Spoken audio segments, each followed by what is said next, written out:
Good morning mga my love! Kumusta kayo? Ayan mga my love, magtimpla tayo ng chicken para sa ano mga my love, para sa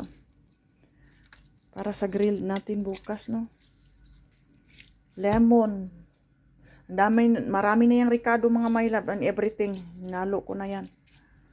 Ang pinakalas natin ilagay dito mga my love is yogurt. Tapos binabad na natin yan ng suka at asin para mawala talaga yung langsa.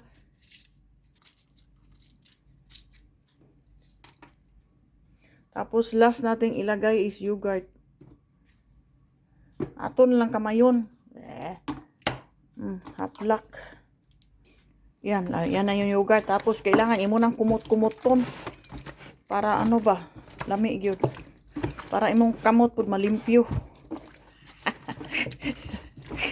Di yatay. Limpyo kinakuko na ko, oo, lalo na pag kuan, laging maiksi yan. Saka ba? O di ba? Sarap yan.